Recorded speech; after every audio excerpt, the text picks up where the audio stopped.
savez, les offenses sont naturelles. Dieu, dans votre quête de vous amener vers votre futur, vous allez rencontrer l'autorité. Mais l'autorité ne sera pas toujours parfaite. Donc, à un moment donné, il faut comprendre que ça, c'est une ruse importante que Satan va utiliser pour vous fragiliser dans votre combat contre l'autorité. Les gens vont vous offenser, les gars. Le problème de beaucoup de gens, ils ont succombé à l'offense. Succomber à l'offense, c'est comme une plante qu'on plante aujourd'hui ici. Dès que tu es fâché, on te déterre. On te plante ici. Dès que tu es fâché avec quelqu'un qui t'a insulté, on te déterre. On te plante ici. Mais une telle plante n'aura jamais de racines dans aucun environnement. Parce que c'est ta capacité à tenir dans un environnement qui pousse tes racines plus loin.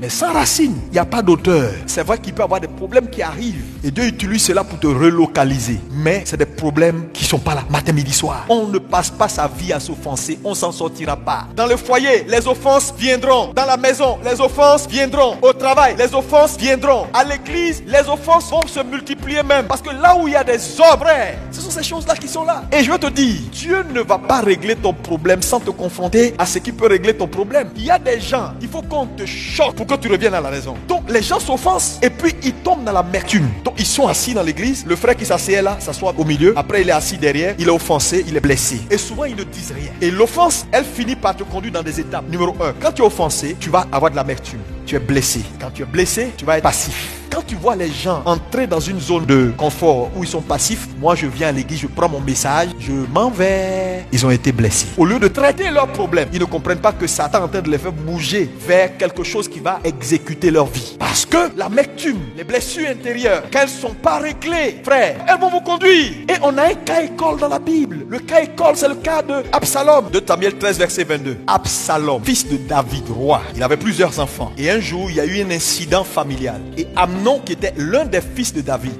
a violé Tamar, sa sœur. Et qu'est-ce qui s'est passé? Absalom, qui était même père, même mère avec Tamar, n'a pas apprécié parce que David a mal réglé le problème. Donc Absalom s'est senti blessé de ce que son frère a fait à sa sœur. Mais ça n'a pas été réglé, donc il s'est blessé. Donc quand il s'est blessé, Absalom a commencé à avoir une attitude. Il a été offensé, l'amertume est entrée dans son cœur, il est blessé. Donc il a adopté une position de, il est là maintenant dans la maison. Mais quand on lui pose n'importe quelle question sur les affaires de la maison, il dit je n'ai rien à dire en bien ni en mal. Donc quand vous voyez quelqu'un qui arrive dans une position où il n'a plus de position, il devient dangereux. Pourquoi? Parce que tu ne peux pas être dans un ensemble où Dieu te met sous une autorité et tu n'as rien à dire. Mon frère, je te vois plus. Non, je suis là, je fais mon culte et puis quand je finis, je pars. Mais pourquoi tu traînes pas comme avant pour saluer les frères? Parce que je ne cherche pas des histoires. Je veux rester dans mon coin, je ne cherche pas d'histoire. Il est blessé. Pour lui traiter son problème, il va à l'étape de la passivité. Le problème, c'est que si tu demeures longtemps passif, qu'est-ce qui va arriver? Quand un homme ne participe plus à la vie de l'ensemble, il n'est plus comptable pour ce qui arrive des résultats de l'ensemble. Ça veut dire, quand on reste passif et qu'on ne participe plus à la vie de l'ensemble, alors on a un regard critique. On bascule dans un autre stage. Maintenant, on devient critique. Et quand tu deviens critique, tu commences à faire mal à tout le monde. Mais regardez, Absalom a commencé à être critique. Absalom, quand il a commencé à être dans son coin, après il a commencé à naturellement critiquer. Et il reçoit les gens, il dit aux gens, mais le roi même là, même il déconne. C'est pas possible. Absalom a commencé maintenant à critiquer le pouvoir de son père. Et regardez ce qu'il dit. Il dit, Absalom lui disait, vois, ta cause est bonne et juste, mais personne de chez le roi ne t'écoutera. Il est en train de dire simplement que ce que tu es venu me dire comme plainte là, c'est normal. Normalement ton rôle, n'importe qui vient vers toi et qui te dit, mais voilà ce que telle autorité, tel pasteur assistant, elle a fait, tu lui dis Yako, mais tu as tort. C'est tout. S'il veut comprendre pourquoi il a tort, tu lui dis une autorité. On ne discute pas avec. Tu n'as pas bien compris ce qu'il a dit. Mais on ne se substitue pas à l'autorité pour se donner bonne conscience au détriment de l'autorité que Dieu a établie. On commence à faire un jeu dangereux. Le problème avec l'autorité, c'est qu'on ne sort pas vivant. Quand on pousse loin, il n'y a pas un seul, donne-moi un seul témoin dans la Bible de quelqu'un qui n'a pas voulu écouter Dieu ou par son autorité déléguée et qui a vécu. Ça n'existe pas. Tu peux gagner des batailles, mais tu ne gagneras pas la bataille de la vie. On ne combat jamais une autorité.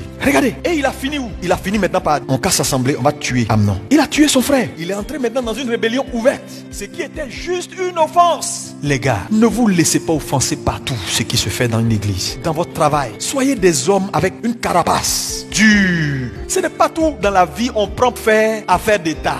Il y a des choses qu'on laisse. Ta femme t'a parlé, bon, à la limite, laisse tomber. Ton mari t'a parlé, il t'a dit des choses que tu n'as pas appréciées, mais laisse tomber. N'en fais pas une affaire de société. Tu appelles X, tu as vu, j'ai parlé, voilà ce qu'il m'a fait, et puis il m'a même pas été. Tu appelles la tante, j'ai parlé, mais attends.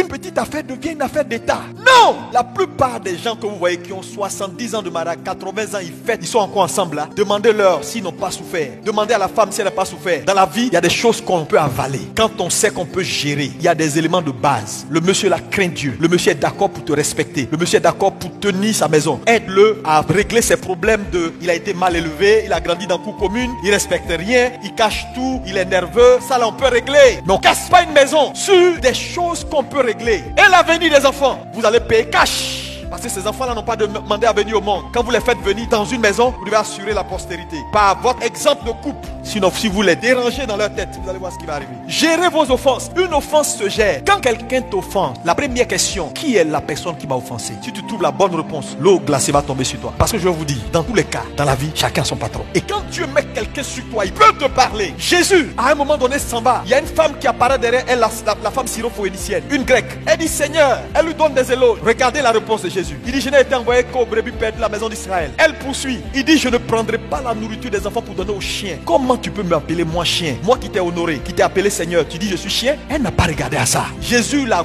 elle a continué. Et Jésus a dit, cette femme a la foi. Je vous dis, vous allez faire face à des gens qui vont dire des choses, qui vont vous parler. Toi, on ne peut pas te parler. Tu es qui, toi? Et puis, on ne peut pas t'insulter. La reconnaissance de son identité et de qui on est ne nous exclut pas la justice de l'autorité. Ou que l'autorité nous parle. Attends, mon papa me parle, ça n'enlève pas ma valeur, c'est mon père. Non, si tu m'as parlé comme ça, comment tu peux me parler comme ça? Oui, je te parle comme ça. Même ton mari te parle. Comment tu peux me parler comme ça? Je te parle comme ça. Parce que le fait de te parler, je suis ton autorité. Mais ça n'enlève pas ton identité, ta valeur. Parce que si je ne reconnaissais pas ta valeur, je ne me serais pas lié à toi. Donc on est, en termes de valeur, on est les mêmes. Mais en termes d'autorité, je peux te dire certaines choses pour te régler. C'est vrai, je ne suis pas en train d'encourager les hommes à dire n'importe quoi à leur femme ou aux femmes à dire n'importe quoi à leur mari. Le respect est quelque chose qui doit être de mise. Mais s'il arrive que quelqu'un a été mal éduqué, quelqu'un a des problèmes pour se métamorphoser, il faut l'aider. Ne détruis pas tout à cause de ça. Le monsieur, il a fini de parler, il a oublié. Toi, tu es dans Palabre depuis 3 semaines. 2 Samuel 16, verset 11. Vous savez, n'arrivez pas à un point où l'autorité sous laquelle Dieu vous établit a de la colère contre vous. Parce que la colère de l'autorité est destructrice. Quand David a fait cette déclaration et qu'il dit mon fils m'en veut, j'ai mal au cœur